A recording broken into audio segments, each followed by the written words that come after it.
voice, Charles Harris, here locally in the community. Make sure y'all go check out Kneecap Boxing by Jeremy Smokin. All right, and welcome to Kneecap Biting with Smoking Jeremy B. I have Russell Wayne, easy for me to say, Russell Wayne of the Main Event 365. He also is a podcaster, and we have Dan Leonard, I was formerly a part of We Are Lions Nation, and now he's formerly a part of that too. What's up? Thank you for having me on again, Smoking Jeremy. Yeah, no problem. Good things are, I am still at 117 subscribers, so please subscribe, like, and share on YouTube.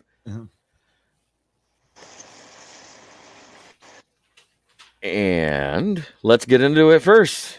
So, what do you want to see in the upcoming rookie and veteran mini camps in July? Russell, go ahead. I really just want to see them compete.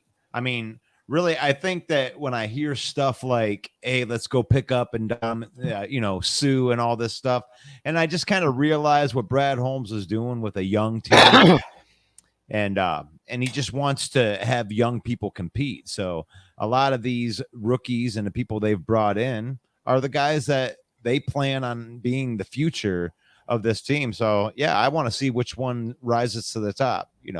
I'm very, very interested to see these competitions, especially at the linebacker position. The only reason why I want Sue is so they send Brockers Smokin out of here.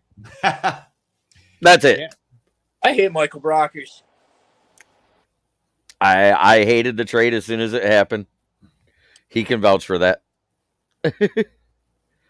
Yeah, I mean, it's the veteran presence, but I mean, I can honestly see them moving on from Brockers with a lot of the young guys that they've brought in. So, I mean, he's done his job. He's a good veteran clubhouse guy. We save more money by trading him. If we cut him, it only saves $1 million. If we trade him, it saves $5 million. Yeah, somebody would give a send him Smokin. I'm saying send him Smokin to Washington. Let him keep Deron Payne. Get a couple of a fifth and a seventh, a sixth. Hell, a sixth this year and a sixth next year. I'm happy. Right. Well, shoot, get a 7. I mean, who cares? Save the $5 million. They're offering Deron Payne for Brockers, but they want our second round pick as well. Oh, no. In a heartbeat, I would take that trade because Deron Payne is a monster. DC 8091 comes in and says, "Evening, everybody." Yeah, I like Payne. I wouldn't give a second round for him, but if you could negotiate it out to a, maybe fourth or fifth rounder. Yeah, a fourth or fifth rounder. Yeah, I'm all about it. We'll get that. He was a first round pick to begin with. They'll get him at his second with what he's already done and getting rid of Brockers' contract. I think that's a good deal, personally. Shit, I would take it individually. Let's see. We got another comment He's here. Younger. What do we got? And Eric Sean says, crap, I missed the beginning. He loves the intro. I had to do something different because I'm trying to figure out which one of my intros Facebook is trying to flag for copyright infringement. So I did just the Charles Harris soundbite today. Boo. Oh, look at that dope-ass Lions helmet there with the chrome on the top and the blue on the bottom. Oh, I likes. He custom painted that himself. Yep. It's dope. Dual signed. Can we make that big? Can we make that big and put it on a screen so they can see that a little bit closer? Well, when people are watching, they usually get to see it in the full screen, which is bigger. Okay. So we just see it in this little screen on StreamYard because, well, that's the way StreamYard does it. Oh, I got you big now, though. Look at that. Yeah. I like seeing the comments, though. Yeah, so do I. That being said, let's go on to the next topic because it might lead into our last topic as well. Who should be cut from the running back room? 100% with me, and I'm going to go first. Buke. Yeah, that's it. Yeah. I mean, I don't think they should overthink it. I mean, there's some guys that were competing in there, but I mean, they paid Craig Reynolds the money. They paid Jamal Williams, and Swift ain't going nowhere. You got Kabinda. It's like I don't even think you need to really keep anybody after that other than, reserve. But, maybe DC 8091 does bring up a good comment. Why would the Redskins want Brockers if it wasn't for cap space? That is a very good question, because I don't know. Maybe they just want him for vet leadership. Maybe because he fits their scheme better than our scheme. Who knows? Yeah, I like the veteran leadership. That makes a lot of sense. And I don't know. I don't think people give Brockers enough credit because his stuff doesn't necessarily show up on the stat line when he's eating blockers and doing the dirty work. So yeah. Everybody said he'd be better pressure than Danny Shelton was the year before, and Danny Shelton played on a pressureless team and managed more pressures than Brockers. So I'll stand by my statement. They're wrong. Eric Sean says, Jeremy, I will send you a photo of a sweet helmet Brad Cook had someone made for me. Awesome. And Eric Sean says, I love your Iguapuke nickname. Yeah, I agree with that one. Jameer Jefferson, if he hasn't got it together by the end of preseason, I can see him going to the practice squad. I think and Jamal Williams and Swift will be the starting three, in the running back room, with possibly a fourth being Greg Bell. Yeah, they said they liked him. And those UDFAs, that's nice. Cutting Brockers because of his salary, Eric Sean, it only saves us $1 million. But if we trade him away, it saves $5 million. Yep. So who's a good trade partner? We were just looked at that trade right there to get Payne. Hey, I know a team that needs vet leadership on the D line. The Jags. Let's get a pick from them. Oh man, we'd fleece them. Look at what they've done this offseason. Brad Holmes would have a field day with them. Bad Brockers has been so good at vet leadership. You got to give us at least a second and maybe a seventh. It's all like draft day. Oh, yeah, come on. I'll give you my twos. Give me a pair of twos. Yeah. I'd love to see Holmes come out of that and, and deal Brockers for a little bit of cheddar cheese. Dan, what do you think about who should be cut from the running back room? I don't like Jefferson or Iguapuke. Either one of them could get cut, and I would have no problem with it at all. But me personally, I would trade away Swift. I would. Wow. Okay, wait. The only way I'm trading Swift this season, is if the season's going in the tank, we're off the rails with the injury bug again, and there's no chance of anything happening in the second half of the season. I might trade him at the trade deadline, because it doesn't make sense for them to shell out a bunch of money for a vet contract for him when he hasn't proved he's worth it. Right. And he stay healthy. And that's why I said he hasn't proved he's worth a vet contract yet. That's why I say trade away Swift, because you don't need him as a pass catcher anymore. They're good at wide receiver. You got the tight ends. You have Reynolds and Williams who can pound the ball up the middle. What do you really need Swift for now? Well, let's let him run behind this offensive line, and he does have a ton of talent. And you've seen flashes of it, what he can do with. He still had over 1,000 yards total production last year with missing 5 games. Williams didn't have that. And Williams will never have that, but he's not that kind of running back. Yeah, you're looking at a guy that has, I guess, a ceiling of, I guess you would say, like Alvin Kamara. Floor being he gets injured again, and we're in the same boat again. Eric Sean says, oh, love Jags or Cleveland since they promoted Bob Quinn. Just made the list. Give us one of them running backs. DC 8091 says Jacksonville gave us Skinnerd, Molly Hatchet, Blackfoot, and now AJ fucking Hutch. It's my favorite non-Michigan city.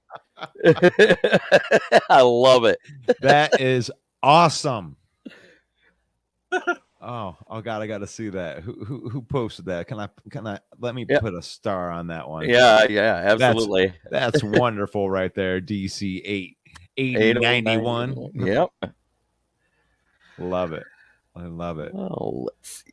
And now we're up to my favorite part of the show where I get to pay my bills. You just made the list. Yes. Honestly, who wants to pay their bills, man? Nobody really wants to pay their bills. My first sponsor is A1 Tire and Auto Repair. 3 locations to serve you.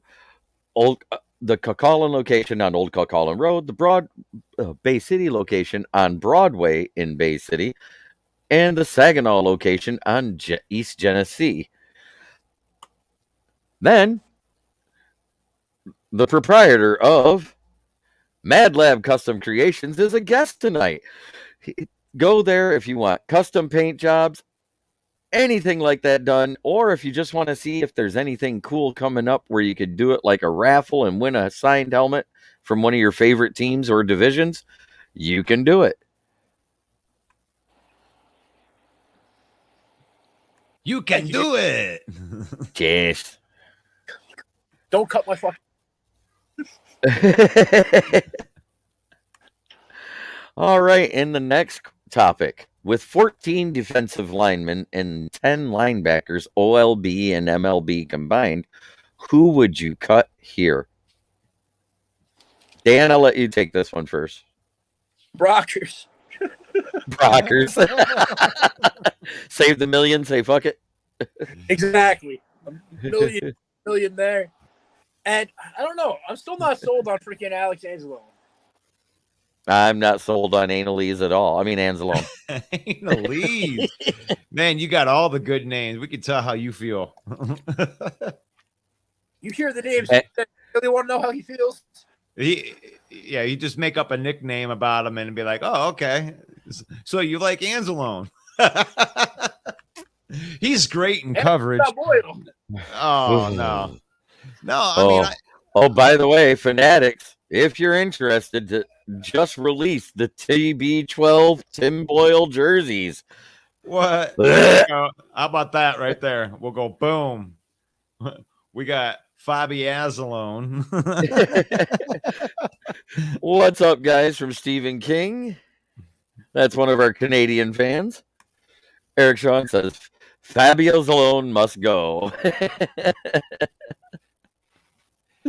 Boy, you guys are nailing it tonight with the comments. I love it. So who do you think, man? It's like, I mean, I heard Malcolm Rodriguez is making some waves while he's in there, and you know, the last day of mini camp, he got the green dot, which meant he was the middle linebacker calling the plays.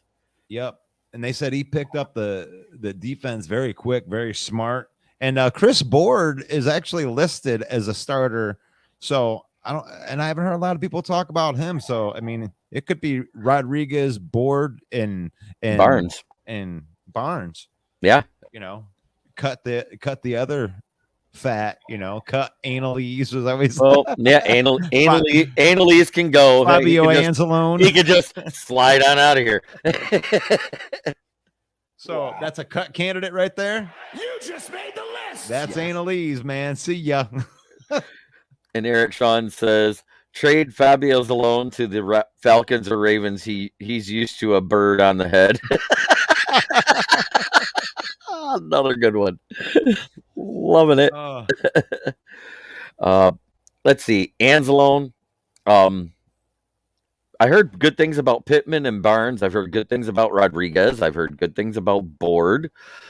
Deion Hamilton also plays safety, so he's got a little value with his versatility. So that was something that I. What about what? The Aquara brothers. The Aquara brothers, Romeo is still rehabbing. They have no word yet on his return. It could be later in the season. Which means he could start on PUP and he won't take up a roster spot. Julian played well. Yeah. the end of last year. So I think that he's big, and because he can be linebacker or rush the passer, I think his versatility gives him a clearer path to the roster. Absolutely. How about Austin Bryant? Let's talk about Austin Bryant. Is he Austin he's Bryant, in trouble. if he has one injury anytime during this preseason of workouts and stuff like that, he'll be done. Yeah. We're deep on the D line. We're deep at outside. We're deeper at outside linebacker than we are at middle linebacker because Romeo's playing outside. Julian's been moved to the outside. Charles Harris has been moved to the outside. Yep. And as I predicted, Jared Davis has been moved to the outside. And he's another one of those versatile guys.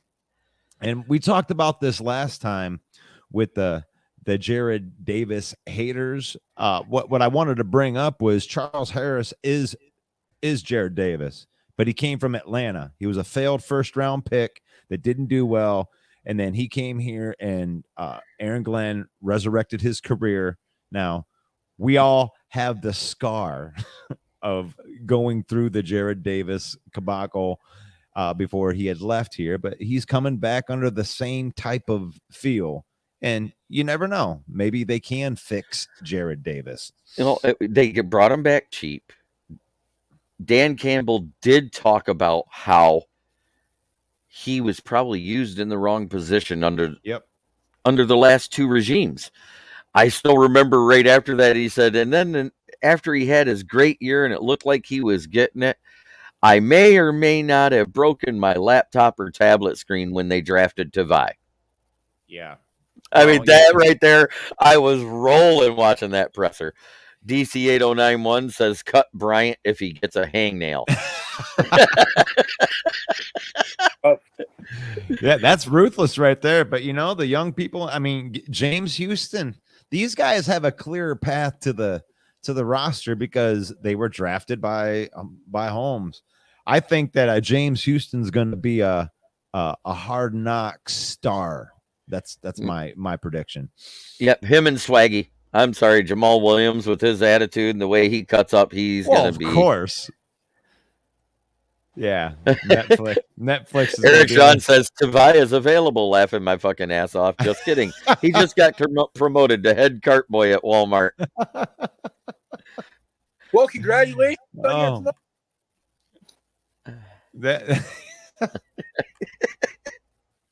Yeah, we're brutal about that guy. I like the call last week. It was he's like a fat Palomalu. He's a fat Palomalu who's slow. Yeah, he's like the doesn't hit slow. He's like the Pillsbury Doughboy version of Troy Polamalu. Yeah, and he uses Suave, by the way. He doesn't use Pantene, the good stuff. His hair doesn't flow. Right. Tavai, try Suave. While we're getting through the topics tonight, quick, because, well, we have less panelists, so it does make it go by quick. And lastly, since Mike Hughes has been used in the return game as well, we have Hughes, Pimpleton, Benson, Iguapuke, Raymond that can earn the returner's duties. Who would you cut? And we're back to Iguapuke. And the spelling says it all. It's like we don't even need to have a topic. We already know who to cut. You know, I like Pimp. I mean, let's be realistic on Pimpleton. It's a cool camp story. And you know, he would be a great practice squad candidate if he doesn't make the team to back up a guy like Raymond. I think Raymond's pretty safe this year, but a guy like Pimpleton could push him if he does get to the practice squad. But Eric Sean on Tavai, he was like Stevie Wonder on roller skates on I-94 during rush hour.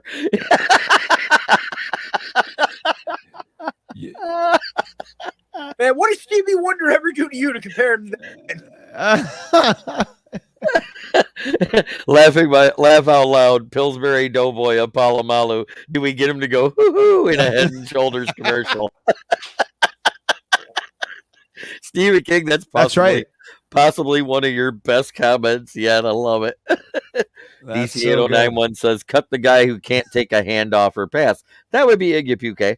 But we have to remember, Raymond did come on at the end of the season, but that was after everybody else was getting separation and making room for him to get open. At the beginning of the season, he was tied with Kadarrell Hodge for the most drops on the team as a wide receiver. Yeah. They should cut him too. Kadarrell Hodge was cut. Good. And that's what's kind of intriguing about a guy like Pimpleton, because that's somebody that they can, bring from the ground up, and he has value in the slot receiver position too. So yeah, somebody that can catch a pass, and do two things is probably. Oh, this is bad, but I gotta show it. QK. No, Eric Sean, he never recognized me when I met him 5 times. That's my issue with Stevie. No, you were 5th row, third seat over, weren't you? You're that heckler. The concert from 1983. That was you. Oh man, that's bad. I like it. Oh my gosh. Yeah, I mean, I think that the wide receivers and I think the wide receiver room is going to be so full they don't know what to do, and we end up with 2 or 3 on the practice squad. Stevie Wonder, you were the guy in the 5th row wearing Aquadaba, weren't you?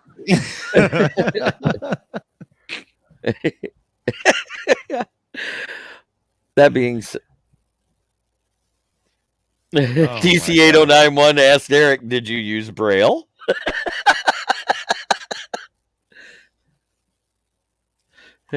Eric Shaw says, hey, at least you remember me from the concert, not Stevie, LOL.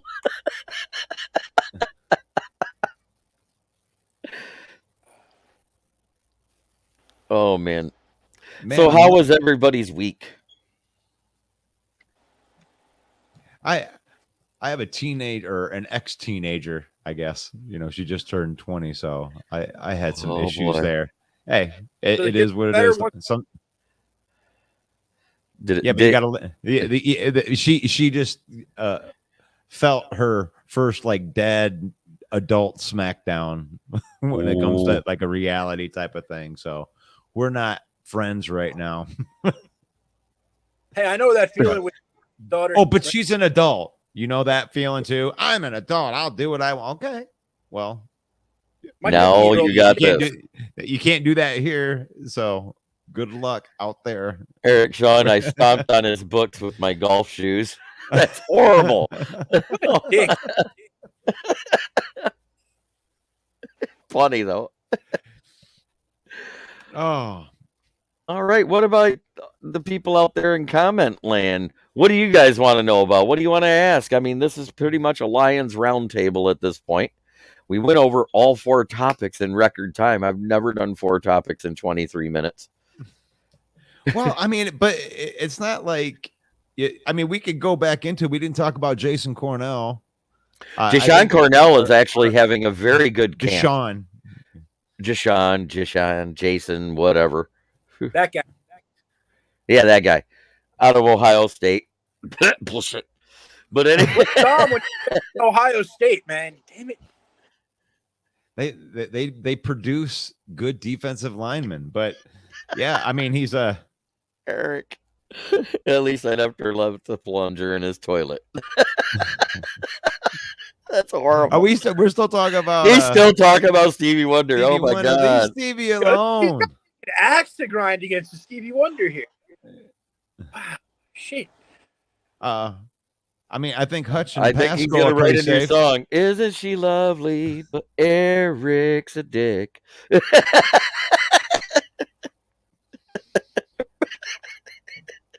That's the new Stevie Wonder hit coming your way. Oh. Yeah, I think Brockers would be the surprise cut. He could be the surprise cut.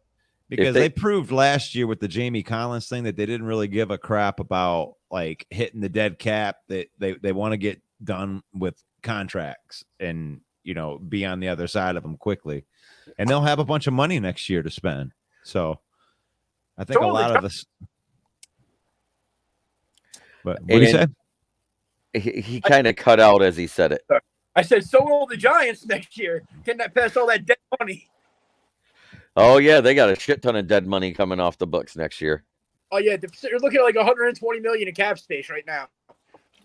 And Eric Sean says, "I love Stevie. I just can't use Ray Charles since he passed." I got you. See, I don't. I want to say you. I love it. Oh man. Speaking of which, Russell here is also a musician.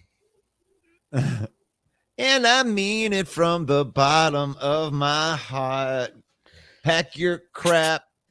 Hit the road, Jack. And don't you come back no more, no more, no more. He's going to medley it into that song by Extreme. If you don't like what you see here, get the funk out.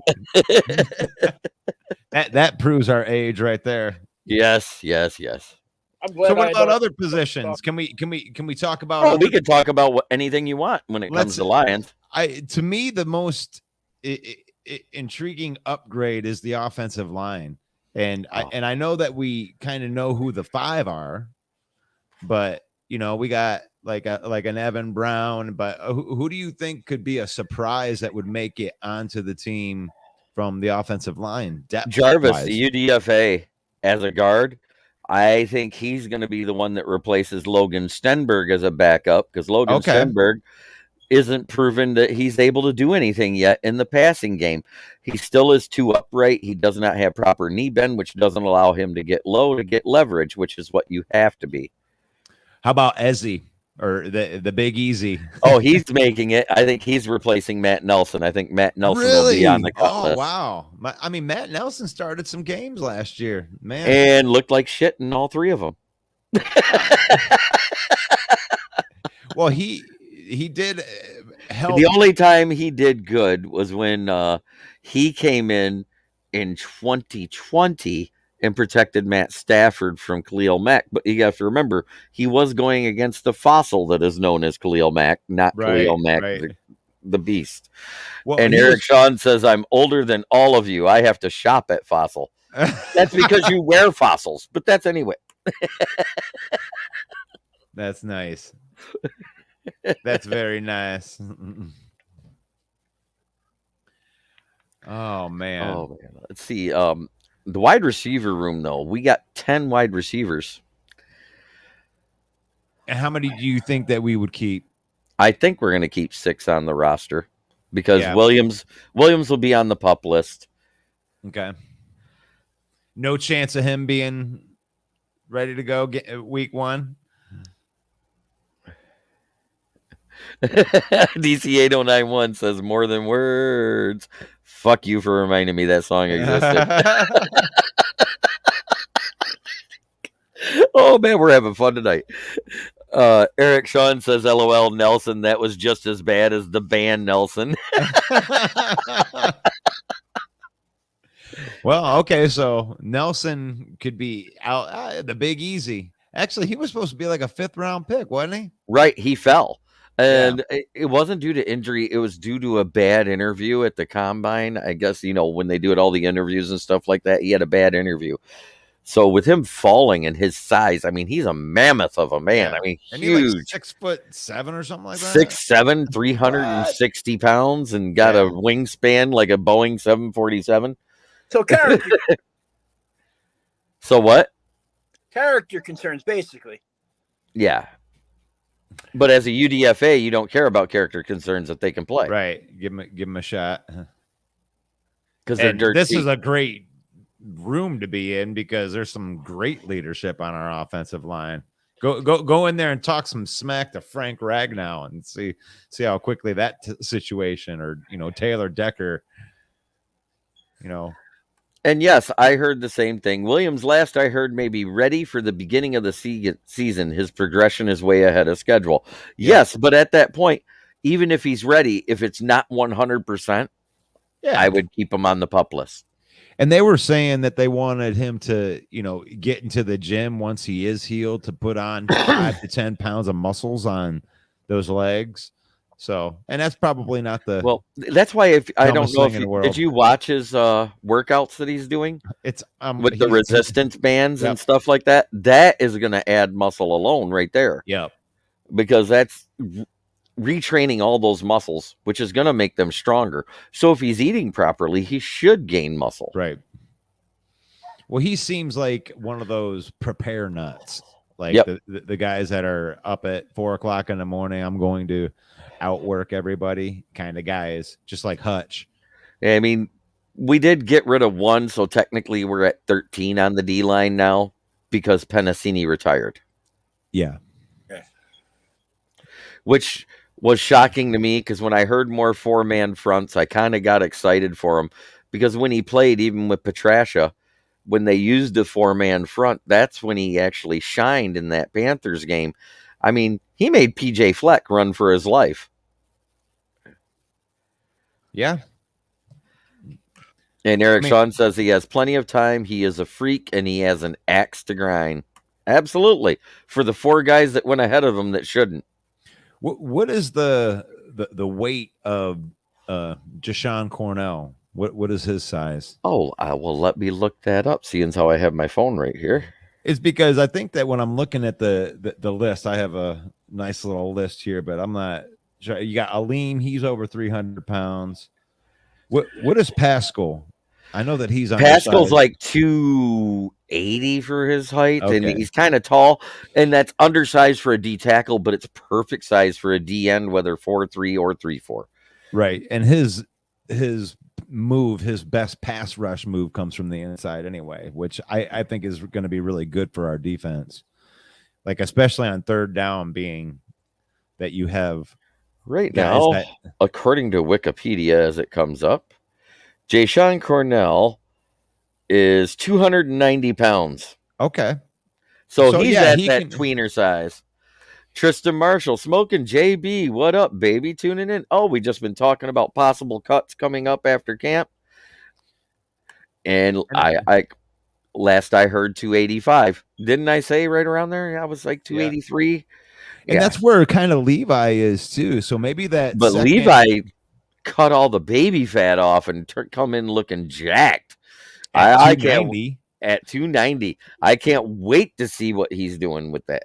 With the that's what, an extra 15 pounds over what he was drafted. And he's another one of those that you put him on the inside or outside. I think our defense is going to be hard to deal with because we got a lot of guys besides Aleem and Jashawn Cornell being kind of entrenched in those middle spots. You know, Cephas needs to have a year. Yeah, he needs to have a year where he doesn't have some sort of freak injury take him out because that broken collarbone that hardly ever happens. It is confirmed he did have the titanium sleeve put over his collarbone. So therefore, he should come back with a stronger collarbone than before. Because if you don't have that, your collarbone becomes prone. Because that's what ended Charles Rogers' career, but they didn't have the titanium sleeves then. I mean, I think Cephas can have a year just by getting 400 or 500 yards in relief. Like, I really hope that we don't use Cephas a lot. I hope our starting receivers kick enough ass that I think they're going to switch off with him playing at the 2 and the 4 with Josh Reynolds when they do the 4 wide receiver sets. It's depending on what they want the outside position to do. I like that he can be a big slot too. Mm-hmm. And Eric Sean says, yep, Cephas has great hands and runs tight routes. Yeah, if you remember right, the way Cephas played his rookie year, he kind of played just like Amon-Ra. You know what else Cephas does really well is blocks wide receiver screens well too. Yes. And that's the other thing that everybody's missing out about Devin Funchess. They said, oh, he didn't block. Actually, he was a very willing blocker as a wide receiver in the run game and in screen plays while at Carolina. So he does have some blocking skills, but it's more from the upright position than the hand down on the line as a tight end. So I think he's going to be more of that split end type of tight end where he may be on there, but he's split off to the side and upright. Man, I just can't see him making this team unless James Mitchell ain't ready for the season. And Facebook user comes in. Hi, Smokin' Jeremy. How's it going? Just got on. What are you guys talking about? Possible cuts, guys that need to show something this year.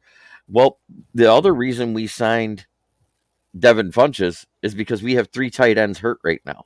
Right. And we only have 6 on, with signing him, 6 on the roster. So right now, he is the tight end 3 by proxy. Yeah. And Because they you got need that TJ for the Hawkinson, Brock Wright, and Devin Funches. and you need that tight end to run the practice squads. And so, like, I don't know if he has a serious shot of, like, making the team or anything, but he'd be an interesting practice squad candidate, especially if he's, changing positions. Right. As changing positions, because he did have a little bit of weight gain also. So he's no longer that 225, 6'3". He's Right. almost 240. So is Eddie that Lacy. makes him not quite. Eddie Lacy weighed like 220 and came back at 245 and then came back at 260. I mean, he came back as a cheeseburger pouring out of a blackhead on his cheek, Yeah, where I think that Funchess is playing and he's been training to change positions, which would be different than just showing up overweight. Right. DC 8091 says, I doubt we'll have more than 1K yard wide receiver, but almost all of them will get 500 yards. That makes more sense, but I think we may have 2.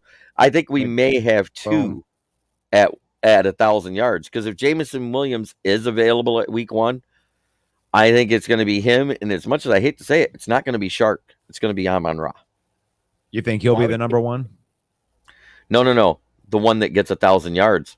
Yeah. Because of the way he does the run after catch, the way he gets open and everything else. And he is a very trusted commodity with Goff right now. He's Anquan Bolden. He's Anquan Bolden with Golden Tate type of moves. But if there were 2 1,000 yards, Shark would probably be the second one. Because especially if Jameson doesn't come in until, week 6, let's say. Jameson comes in. I love the I love the fact that he can come in like a secret weapon. And Funchess did play both, because his freshman year he was a tight end that was underutilized but did great blocking, and then he became a wide receiver because he cut weight, and the wide receiver room kind of got thin after everybody graduated. One of your backup QB, which could one of them get released? I think Boyle, when they re-signed him, they gave him some guaranteed money, so I don't think we can cut him. I think he'll end up on the practice squad getting half his money. Yeah. He'll still get his full guaranteed, but only half of his salary. Shark will get 1,000. Well, the only way Shark gets 1,000 yards is if he stays healthy for 17 games. Yeah. I'm making that prediction right now. I have the over-under at 10 games for him. I'm not giving him the curse I gave Terrell Williams, because I was spot on. I gave him an over-under of 3/4 before the injury. I want to take the over on that for sure. I predict that Sharks could play all 17 games, and for one simple reason was he got offered a multi-year deal with more guaranteed money in Jacksonville, and he turned that down because he liked the opportunity here. And he had a chance to compete, and he's betting on himself essentially. So when you bet on yourself, your attitude's a little bit different. This is true. Hot take. There you go. Russ, DJ Shark going 17 games this year, baby. I just hope he stays healthy. Like I said, his only healthy season was 2019, which he was a Pro Bowler and had almost 1,100 yards and was 1 touchdown off from tying Kenny Galladay. And going from Gardner Minshew to Jared Goff is like going to a Hall of Famer, like in talent of. The offensive tackle or guards that get released, I think it's going to be Stenberg and Matt Nelson. That's a hot take, by the way. That Matt Nelson take, I like that. Smokin' Jay going out on a limb right there. Matt Nelson gets cut from the Detroit Lions. Well, because he went from stellar against Khalil Mack to I'm poor as Swiss cheese against 3 other teams. I'm just saying. He was bad. He was Yeah, so I mean- bad that even Anthrax stopped playing You Are the Man. Well, I would like to see the young guys make it in there too. Yeah, I Tommy think- Kramer. How about Tommy Kramer? What's your Tommy thought? Kramer's making it because he will be the backup left guard to Jonah Jackson, because that's where he played his best when Jonah Jackson was out for a couple of games. He Yep. played really well in his stead there. At right guard, he was more of a liability because it was the opposite of what he was used to. Well, he was a center. He was drafted as a center, so he's learned how to play guard. Which that's, Right, but, a lot of guys do that as centers. But because of his handedness, he's better suited at left guard. That's what Gotcha. I was getting at. Unless your name's Panay Sewell, you can't just switch sides and Get better. What a boss! He is a boss. He's making the Pro Bowl this year. Panay Sewell. Nelson could have got better during the offseason. Yes, he could have. Will he? I don't know. We got some good competition in that room. That's why we brought that up too. That's Obina is because of the guaranteed money as a UDFA, I see him making the active 53 roster, because you can only carry, I think, 7 or 8 offensive linemen right on the 53-man roster, and you can have 3 more in the practice squad, but that's where you're getting into that gray area of who do you not keep in the practice squad. Right. Well, you want the double position guys. I think that's going to be king coming through.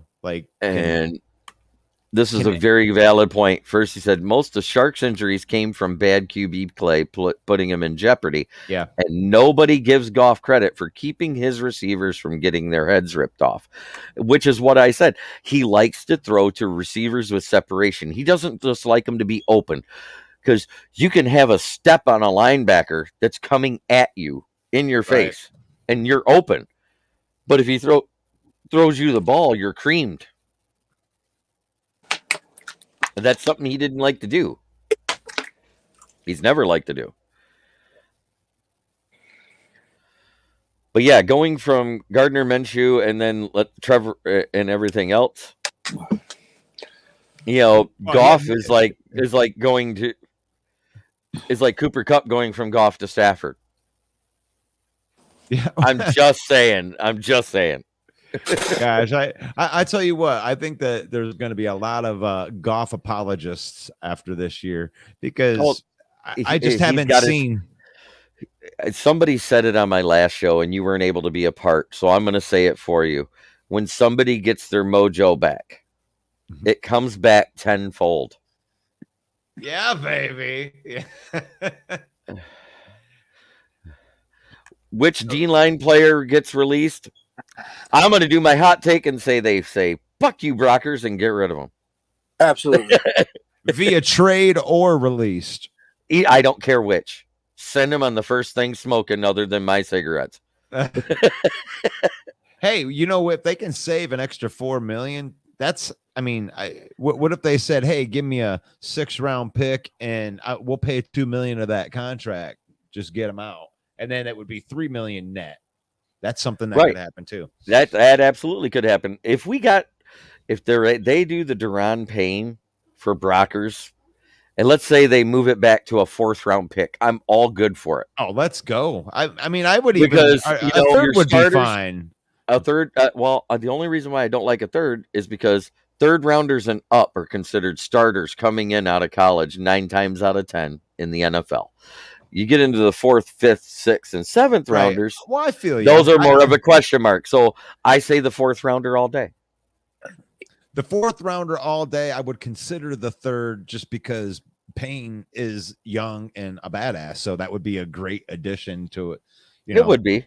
I'm not saying that, right next to a lean. There you go. But if you get a trade where you get 2 or 3 picks for Brockers, and I'm not saying anything early, I could care less if it's a 5th, 6th, and 7th in 3 different years. Right. You get that. You take that deal. You get the $5 million in cap, and you use that $5 million and say, "Hey, Sue, you said you wanted to play with Campbell. Here's your chance." Oh man, keep me away from that Sue deal. Like, that's just not going to be what they do. That's just not their style. I mean, it's cool. He would be. It would be upgrade. vet. It would be leadership, a year younger than Brockers, and way more productive, and part of an attacking defense. I feel you, but I just don't feel that's what Holmes' style is. I'm like, give me Sue, guy. I'll go. Maybe I'll go out and buy that jersey again. But they want that young. I love this, Eric Sean. Brockers for a commemorative beer stein is fine by me. A beer stein and a bag of Fritos, and we'll send Brockers packing. And Eric Sean says, I will sue you if Sue comes back. Well, let's talk about this. I was on another podcast last year at Thanksgiving. We were going over free agency. Dan Leonard was there. It was Dom DeRubis, Logan, Andrew, and Dan all there, and a couple other guests. And he sat there, he goes, who's young, had some issues, whether it's off the field or injury, that could come in? He goes, DJ Shark is 26. I said, he'll be a Lion. Immediately, as soon as he said the name. And then he says, guess who's the third best linebacker in free agency as of right now without cuts? I said Davis. He goes, holy shit. Yeah, Gerard Davis. I said, yeah, he'll be a Lion too. Did I not? You did. Because they don't like the best guys in free agency for some reason. They like the lower guys. No, it's because they couldn't afford big and flashy. I said this all along. When you got to spend $18 million because you got 8 picks in the draft, with 2 of them being first rounders, you have to think about that when you're only coming into the league with $36 million in cap room. If this neighbor's dog doesn't shut the fuck up, he's going to the Chinese restaurant tonight. Yes. Bring me some kikoki. Take them to a Korean restaurant. They'll know exactly what you're talking about. No, but Eric you're Sean, right. He goes, you did predict those. I remember that. But there's a strategy behind like how they pick those guys. It's not that they pick crappy guys. They pick people going into their second contracts that may have not had the best of opportunities. So you look at what DJ Shark has done. He went to 1 Pro Bowl, but he's just been kind of down with injury, and he's never really had a good quarterback or a good team. So that's a great guy to bet on. Whoa. Gardner Minshew is great. For 1 year. Uh-huh. The mustache is still great. I don't care what you say. Hey, he looked like Uncle Rico on the field. I'll tell you that. It was a great interview. I made a guess when I saw this just because of the profile pic, because I seen it somewhere else. And I said, he goes, what's up, fellas? I want to join in a reggae party. That's David Q. Anderson. He's also a podcaster that posts frequently to my page as well as Lions Nation Unite. Eric Sean says, poodles and noodles.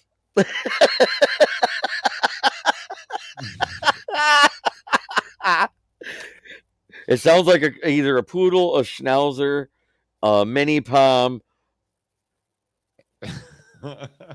or Dr. Seuss book, or an ass muncher. Yeah, that's the one. French bulldog. Poodles and noodles. Oh my God, with that little yip. A noodle eating poodle. And that's 3 houses down. Sue said on ESPN he wants to play with the changes of winning a Super Bowl. He could sign with the Rams. He was on the Rams. Yeah, somehow I'm here. Dang, 1 year. That's funny. They don't have to follow any cap rules. I don't know how they did it. I think they just have a rich owner that can just pay out in straight bonuses. I don't think the Rams want Sue back. I mean, and can they afford anybody after giving the bag to Stafford, Kupp, and Donald? Right. Yeah, the chow mein. Cap's a joke. All you have to do is have somebody that knows how to move money a little bit, and salary caps aren't really an issue anywhere. Where are we at, fellas? It all has to do with guaranteed money, and they have to have a certain amount of that guaranteed money put into like an escrow account. So you can't just do it on contract. You actually have to have the capital. So the very, very rich owners definitely have an advantage over the teams that don't have, the actual cash to back up their wealth. So Which you mean DB, which DB or Broncos? safety gets released? Please, for the love of God, sweet baby Jesus, let it be Will Harris. Oh, I hate Will Harris with a passion. Guy covers like a fishing net that's been cut. it smells like Bob Quinn. Yeah, it does. It smells like oh, I think they have to get rid of all of the stank. it's sweet. It stinks of Quinn Trasha.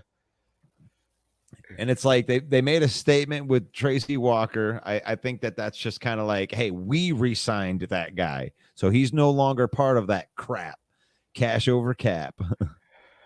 Yep, DC, you got that. Hey, DC, did you watch that Pat McAfee podcast where he broke that down with that capologist? I love Pat McAfee. Yeah, it was a great episode, and he broke down why the Rams can do stuff like that, and it does. It has to do with how much of that money they can put into escrow and like guarantee, and then they stretch it over a long haul, and it doesn't even matter if they eat the late years, as long as those guys are still there. That's how they. Well, Martha is not the owner anymore. DC, it's Sheila. She signed over the team to Sheila. Yep, and then she changed her name. Yep. Yippee!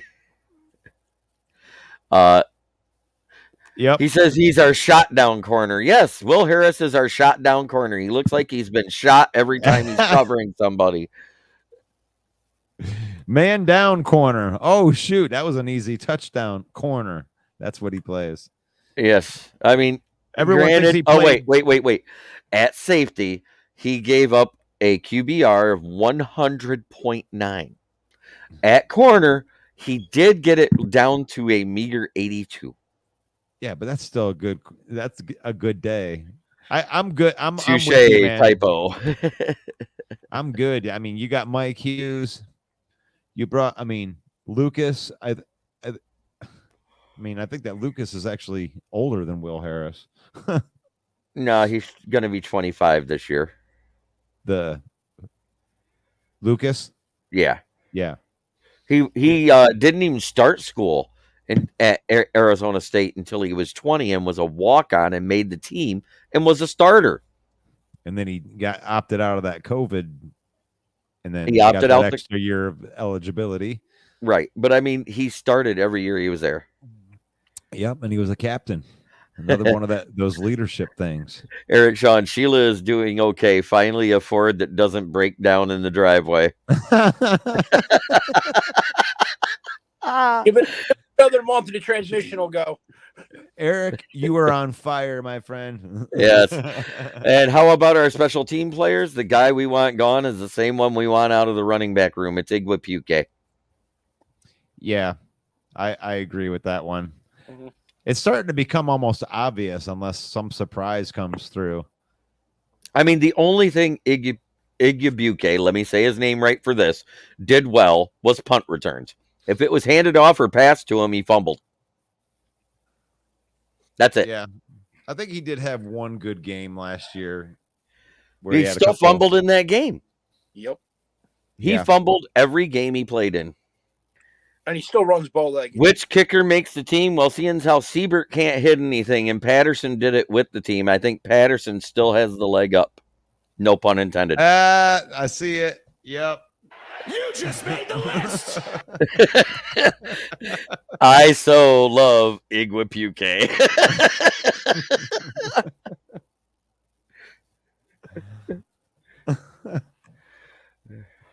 Hey, there we go. Stephen King says time for Godwin to be gone when. Oh, yes. Gone win. Yeah. Hey, it was a good story last year, but it was a great story. He was a converted defensive back who was a safety, might do, not a corner. but couldn't play. So they put him at running back. They gave him a shot. He looked okay for 3 quarters in the 4 plays he did. And then in the 5th play, Fumblerski. Didn't Quinn Didn't draft, draft the one-legged kicker from Liberty. No. No, we didn't. Oh, I thought it man. was a one-handed long snapper. A one-handed long snapper. Yeah. You remember trying to Is Fox still our MVP? As of right now, yeah, he's our most valuable player because when your net average is 47.2 yards,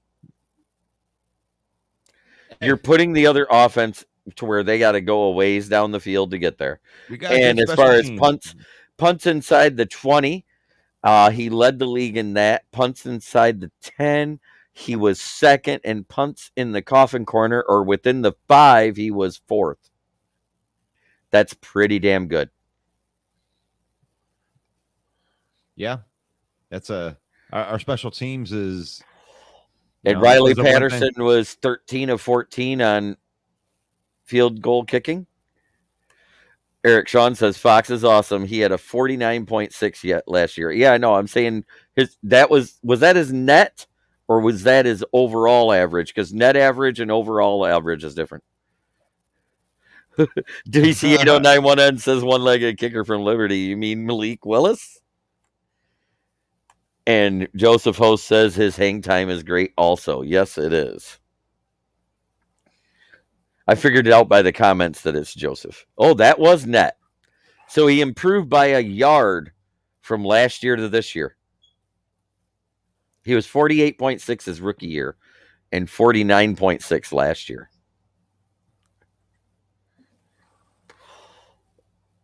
Yikes. Why? Just let him kick it from the 50 every time. Right. Landed on the 1. Boom. Done. Safety. Especially when we play the Bears. If we get to the 50 and the drive stalls, we've got to pin them at the 1 because it'll be a safety with Fields out all day.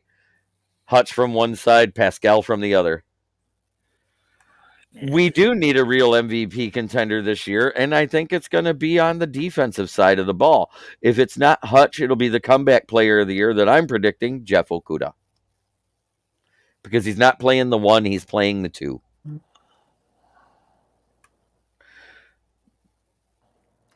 Fox is a beast after sitting on practice squad for a year. Absolutely.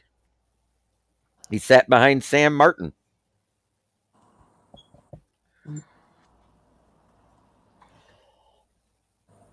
And who's our long snapper? It is Dan Skipper. Because the mule is special assistant to the O-line coach.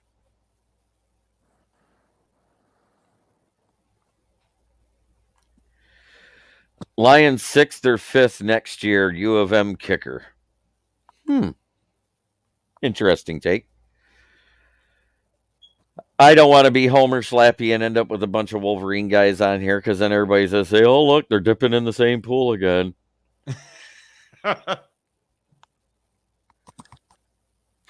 But I will admit, I wanted Donovan Peoples-Jones the year we got Cephas. I think Peoples-Jones is better. I do too. When he had to play because his rookie year, because OBJ was hurt, he started to shine. Even with fucking Baker Mayfield throwing to him. Just saying. I hate Baker Mayfield with a passion. Almost as much as I hate Will Harris or Iggy Bucat. What's that, Dan?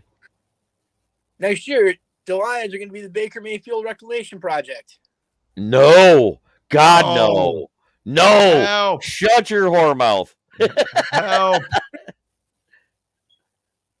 Oh, Russell Wayne, you're in here twice. Yeah. I'm trying stuff. Oh. I was trying to bring in a picture because And I wanted to talk he says, about it. I think your comeback player is Big Frank. Frank the Tank, it's not really a comeback. He was the third best center when he went down. That's not comeback.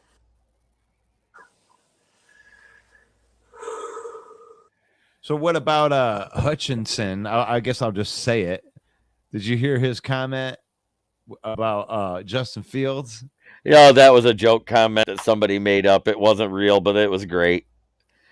So, well, I mean, he's going to give them a reason to call him Bustin' Fields. Let's put it that way. He says, with it. Yeah, with not me, a comeback at all, Cephas, for him. I think it's going to be Jeff Okudah will be the comeback player of the year. Because he won't be forced to play the one, which means he's not up against everybody's elite wide receivers. He's going to be playing either the two or the nickel, depending on the development of Jerry Jacobs and Ife Melifonwu. And if he's looking like he's ready to play the two. If he's not, he'll start at the nickel. That is what I'm hearing. That's what I've heard the whole time out of the camps. So, and Q says, me too, Smokin' Jay. The guy I want to be the comeback player of the year, and it's the one everybody. Eric Sean. Justin Fields is going to get plowed with that crap O-line. It's a stretcher situation right there. I know one thing. The Rams O-line is not in the top 10 this year, which means Stafford could be in trouble. A lot. Because Whitworth retired, right? Yep, since Whitworth retired and all of that, you got a couple guys that are missed camp off the O-line. Do I sense dissension because of all the big paydays? Probably. But with that crap O-line, they have the 32nd ranked O-line by PFF and the 32nd wide receiver room by PFF. You add that together, that equals one bad year for whatever quarterback is behind it. And you lost your best playmaker in the wide receiver room. You lost your two best defensive players. Akeem Hicks and Khalil Mack, correct? Yes. And yeah, you didn't have a first round draft pick this year. So, I mean, yeah, they kind of remind us of us last year because I mean, I feel bad, almost feel bad for Bustin' Fields because, you know, even if he wanted to make some kind of comeback, he's definitely not in a position. He's not in a good position. He's going to be running for his life. Plus a new scheme, new coach, new defensive scheme. Everything's new. There's growing pains there. And then there's the traditional sophomore slump for a rookie quarterback. Not to mention the three teams in your division all got better on defense. Yeah, a lot. So, I think the Packers kind of stayed where they were at. They did lateral moves. They really didn't improve, but they didn't get worse. Well, they invested into their, you know, young defensive players, Quay Walker and I think Quay Walker is going to be a bum. I think that was a reach of a pick. They should have grabbed Lloyd in the first round for sure. And they should have grabbed Lloyd with that first round pick. And they picked I like the defensive tackle they got. Yeah. What's his name? Devontae Wyatt. Yeah, Wyatt. I thought that he was the best of the two Georgia defensive tackles, and even though the other one had the high 40 time, but it's like, I mean, who cares if you can run 40 yards as a defensive lineman? How fast can you run 10 yards? I have always liked Fields in college, but Bears are putting him on the death walk with no support. Yeah. I mean, it don't matter how. Eric Sean also says, I hope for Okudah, but he has not record to say comeback player. Cephas has a record. Here's why he has a record. He played 10 games under Petrasha. You know, that team couldn't develop a Polaroid picture. Right. And he started with no training camp and was told to go out and cover the other team's best receiver without learning any of the defense because they weren't allowed to have contact while they practiced. I mean, it was It was the worst situation that a cornerback could ever be asked to be put in. I feel bad for the Bears backup QBs. They're the Walking Dead. You mean Nathan Peterman, who already is the Walking Dead? Hey, they're going to get that number 1 pick. Because they didn't re-sign Andy Dalton. They got rid of Nick Foles, who's now a Colt in the Frank Reich quarterback reclamation project of the past part deux. Or part duh. We didn't want to see the sequel. The first one wasn't that good. Like, Right. Stop putting out the same crap.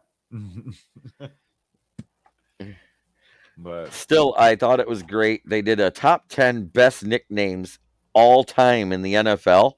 Number 1 was Dick Night Train Lane of the Lions. heck yeah. Number 2 was The Nightmare, Christian Okoye.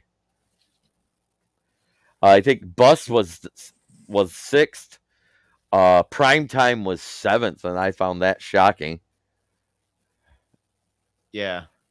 That list was a bust. That list was a bust. Yeah, I think Primetime should have been at least 4th or 5th, but that Dick Night Train Lane made number 1. That was awesome. If you want to contribute to a real good list, the main event, we're doing all the lists, and we're not going to be homers and include the best Detroit player at that position. So it'll be the best. And you gave me this idea today. I think that we're going to go with it. And yeah, that we had a list called the best running back of all time, not named Barry Sanders. So we're going to go through all the positions, but join the conversation. Main event. Absolutely. 365. Yep. The best wide receiver not named Calvin Johnson. That's right. And there's some good ones in there too. Gosh, DC 8091 says Akuda equals Night Train 2.0. And not to switch sports, but I do want to talk about the 5th pick for the Pistons last night, Jordan Ivey. His grandpa was a former cornerback for the Lions, who is 7th on the Lions all-time interception list with 27. James Hound Dog Hunter.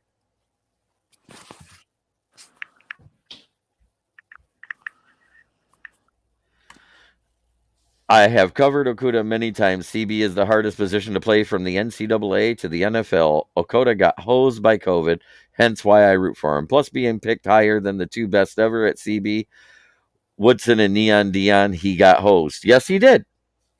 100%. Great take. And it was funny. The Sacramento Kings was on the clock prior to Detroit. His nickname should be Poison Ivy. And Jordan Ivey actually told the Sacramento King, had his agent tell the Sacramento Kings GM, I will ask that you regretfully do not draft me, and if you do, trade me to Detroit, because I don't want to play for you. You have a crap organization. I think and now he's a Piston. Yes. I think that's a great story. He pulled a Deion Sanders. Remember that? Because that year, we decided, screw it. We'll just draft Barry Sanders then.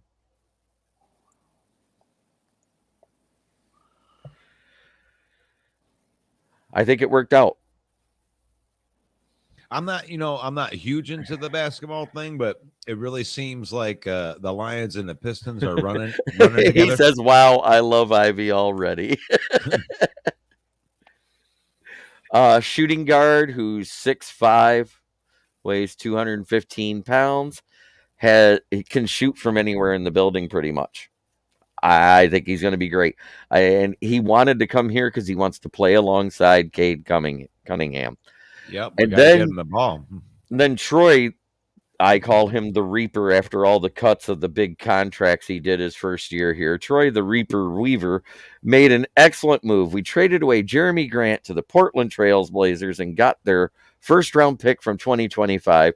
So we gave it up to the Knicks and took Jalen Duren, the best center in the draft out of Memphis, at 13. And I said that that's what we were missing, was a good shooting guard and a center. And I didn't care if it was a vet or a rookie. I wanted that there because then Isaiah Stewart, who is a Ben Wallace type of player, he can move to power forward, which was Ben Wallace's natural position as well. And then you got a 7-foot center that averages 8.1 rebounds and 2.1 blocks in college. And he's a 72% free throw shooter as a center. There you That's go. a win. Yeah. He's either gonna foul or get fouled. You can't do bang a ben. Ain't no hack a shack. No hack a shack, no bang a ben. No make the penguin hit the line. Right. And Q says breakout year for Okuda. NBA says make free throws. That's all NBA is today. Q says AM. Okuda's a hot topic. I love the love that Okuda's getting here. I mean, he only played one game in the last 2 years, and it's like, no, he played 11 games in 2 years. Well, it was just one game last year. Yeah. And then he got in. He was torched. He was torched the whole first half. Aubrey Pleasant grabs him, starts berating him on the sideline just before they went to commercial break, and that's all anyone got to see. No one got to see what Aubrey Pleasant did afterwards, where he cupped the back of his head, brought him in for a hug, and says, because I know you're better than this. Yep. And what does he do? The first time they tried to go to that well and hit Debo on the sideline again, he breaks up the pass. And that is what we missed in the running game last year. Despite Okuda's coverage things, the one thing he did absolutely phenomenal as a rookie corner was he set the edge in the run game all the previous season for Petrash's defense. So we missed him last year on that side, in the run game specifically, because without him there, that right side was an open gap. Yeah. And then they had a bunch of other of the UDFAs. We have it all. CF. I love that a bunch of no-name guys came in last year and Pleasant made them into serviceable. I mean, you had a bunch of cab drivers coming in off the streets, and he's turning them into serviceable, cornerbacks in the NFL. DC 8091 and set the fucking edge. Yeah. You use a first and a second round pick on just that, my brother. Yep. And Eric Sean says, true story. Shaq bought a yacht. He had a fan name my yacht. Someone said, call it free throw. You won't sink it. He named the yacht free throw. That's awesome. That makes Shaq awesome on so many levels. Name the yacht free throw. You'll never sink it. Do you guys remember that when they were down by 1 and he got the 2 free throws at the end of the game? Thank God there was 10 seconds because Kobe got a steal to win the game, but he bricked both of them. He was sweating like a whore in church. I mean, just at the line. When he did his role, that's when they won championships. Mm-hmm. Like sometimes you just have to allow the greatness to be great. That's what I wish that they would have done with Barry. And Shaq has a great sense of humor. The biggest thing that made Barry want to quit was Bobby Ross. Who did he want the Lions to hire as their head coach at the time? It was the guy that ended up being the GM a year after he retired, Matt Millen. I mean, it's been dark times. That's why it's hard to it's hard to cast a light of optimism And it's like, as of late, all I've been doing is analyzing talent and like looking at what they're doing, and they haven't been doing the stuff that the good teams have done until this regime came in and they started doing some things that winning teams do. So it's like the jury's still out on Holmes and Campbell and everything. We all understand that. Not by much. But if they have another progressive year like they just did, they'll win some games and turn some heads this year. They will. DC 809. Hey, whores in church are hot and easy pickings.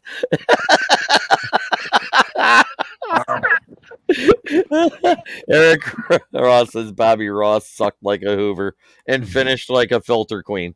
But anyways. And yes, that actually is a vacuum cleaner that was sold door to door back in the 70s and 80s. Oh, guys. Well, speaking of whores in church, I have to. I'm a married man, so I want to make sure that I don't have to go get whores in church. So, yeah, I'm going to go hang out with the kid, and it's been fun smoking, Jay. It's always fun hopping on your show. It was nice that I actually had some time. Absolutely. It was nice meeting you, Dan. I might just create a studio for us for you to go in there and play on that at another time, Russell. Yeah, we'll do that. This was fun. There you go. Okuda for president. Okuda for CB2. I'm good with that. I don't need him to be president yet. All right, no, guys. you're not taking take it easy. In the house. WCFJ was dumber than a box of hammers in a greenhouse. He goes, oops, WCF Jr. Yes, he was. Keeping the fire quiet.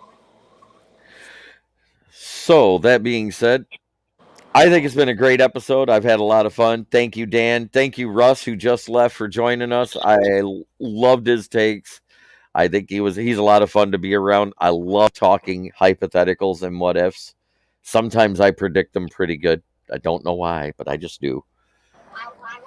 So you're a world-class conspiracy theorist. Who, me? Nah, not really. Except 911 was a joke. Wow. I'm just kidding. That's fucking horrible. Awesome show, guys, is what Eric Sean says. Thanks for tuning in to Kneecap Biting with Smokin' Jeremy B. I've had Russell Wayne. I've had Dan Leonard. I should have had a couple more, but they wussed out, pussies. Have a great evening, and thanks for tuning in.